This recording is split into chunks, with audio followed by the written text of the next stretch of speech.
శ్రీ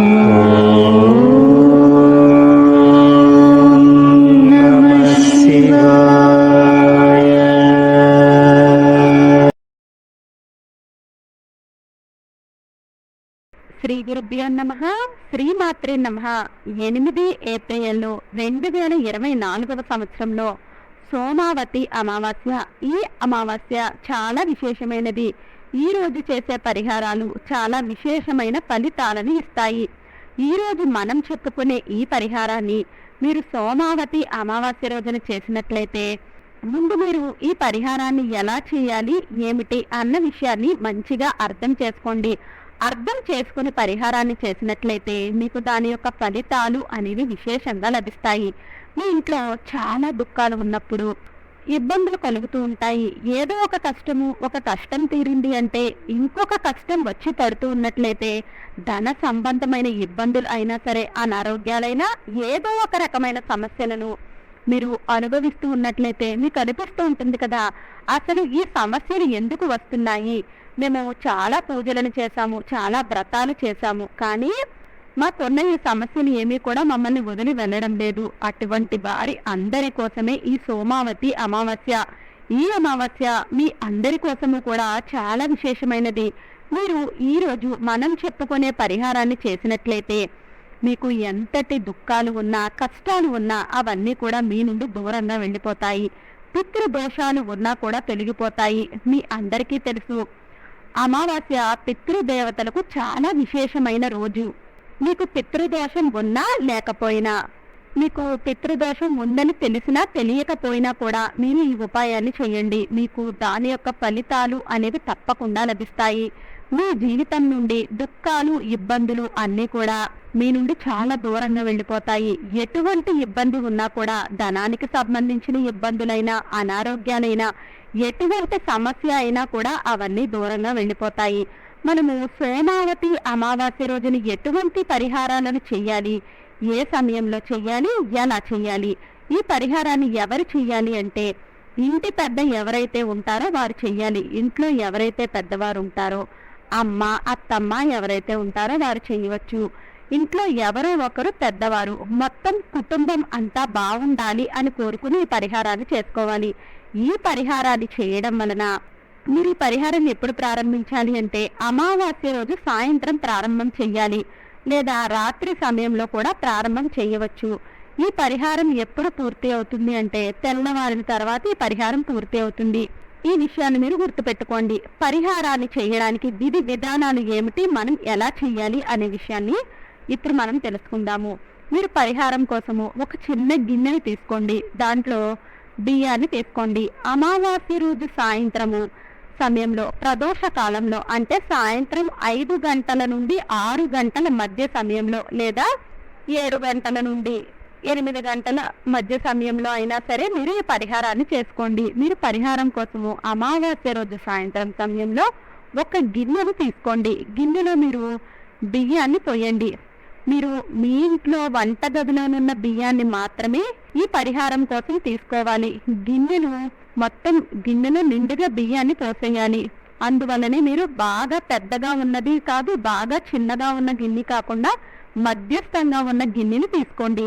మీ వంటగదిలో ఏవైతే బియ్యం ఉన్నాయో ఆ బియ్యంలో నుండి ఒక గిన్నె బియ్యాన్ని మీరు తీసుకోండి. తర్వాత మీరు ఒక కర్పూరం బిళ్ళను తీసుకోండి. మీరు మామూలు కర్పూరాన్ని ఉపయోగిస్తున్నట్లయితే అది తీసుకోండి, లేదా పచ్చ కర్పూరం తీసుకోవడం చాలా చాలా మంచిది.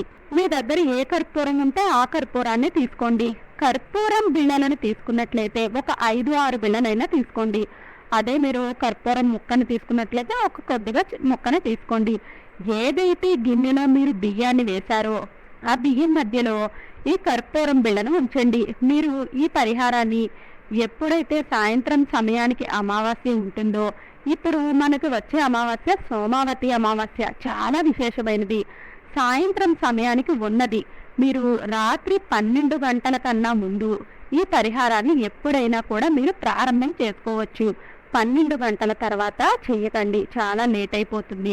రాత్రి 12 గంటల ముందే ఈ పరిహారాన్ని ప్రారంభించండి. మీరు సాయంత్రం 5 గంటల నుండి ఈ పరిహారాన్ని చేయడానికి అన్ని ఏర్పాట్లు చేసుకోండి. మీరు ఏదైతే బియ్యాన్ని గిన్నెలో నింపుకున్నారో మధ్యలో కర్పూరాన్ని ఉంచారు, మీరు ఆ గిన్నెని తీసుకుని మీ సింహద్వారం వద్దకు రండి. మీరు గుమ్మం లోపల నిలబడి ఉండి చూసుకున్నట్లయితే మీ కుడి చేతి వైపుకి ఉండే విధంగా ఆ గిన్నెను మీరు ఉంచాలి.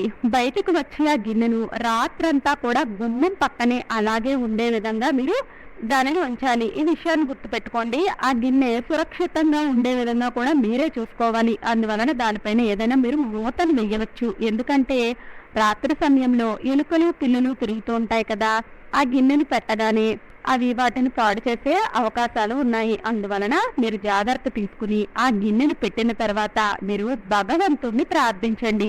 పిల్లలు ఎలుకలు లాంటివి ఈ గిన్నెకు ఎటువంటి హాని కూడా కలిగించకూడదు అని నమస్కరించుకోండి.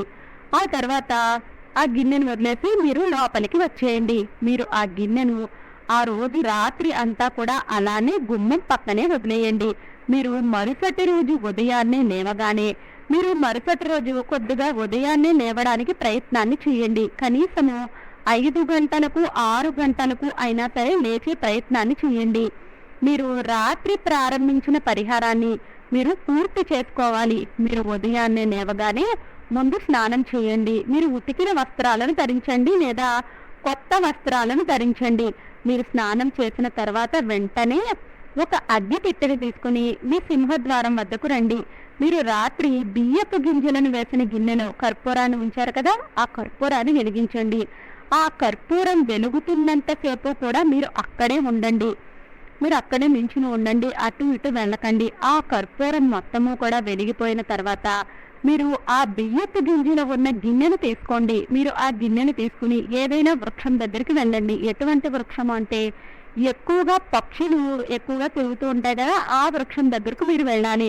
మొత్తం బియ్యపు గింజలు ఆ పక్షులు తినే విధంగా అక్కడ చెన్నేయండి. ఆ తర్వాత ఆ గిన్నెని తీసుకుని మీరు ఇంటికి వచ్చేయండి. మీరు బియ్యపు గింజలను చెట్టు దగ్గర వేసేటప్పుడు మీరు భగవంతుణ్ణి ప్రార్థించండి. మీ ఇంట్లో ఏవైతే దుఃఖాలు ఇబ్బందులు ఉన్నాయో మీరు ఈ పరిహారాన్ని పితృదోషం కోసం చేస్తున్నట్లయితే పితృదోషం తొలగిపోవాలి అని, పితృదేవతలు మీ ఇంట్లో దుఃఖాలను ఇబ్బందులను తొలగించాలి అని ప్రార్థన చేసుకుని వారి ఆశీర్వాదాలను మీరు పొందుతారు. ఇంట్లో ఎవరైతే పెద్దవారు ఈ పరిహారాన్ని రాత్రి సమయంలో ప్రారంభించారో వారే ఉదయాన్నే ఈ పరిహారాన్ని పూర్తి చేసుకోవాలి. ఈ విషయంపై మాత్రమే ధ్యాస పెట్టండి. మీరు ఆ చెట్టు దగ్గర మీరు ధన సంబంధమైన ఇబ్బందులు ఉంటే వాటి కోసము, లేదా ఇంట్లో గొడవలు ఎక్కువగా జరుగుతూ ఉంటే వాటి కోసము, మీ సమస్య ఏదైతే ఉంటుందో, ఎందుకంటే ప్రతి మనిషికి కూడా సమస్యలు అనేవి వేరువేరుగా ఉంటాయి కాబట్టి ఎవరికి ఏ సమస్య ఉందో ఆ సమస్యను అనుకుని ఆ కష్టం మీకు తొలగిపోవాలి అని కోరుకుని మీరు ఆ గింజలను ఆ చెట్టు వద్ద వేసి వచ్చేయండి.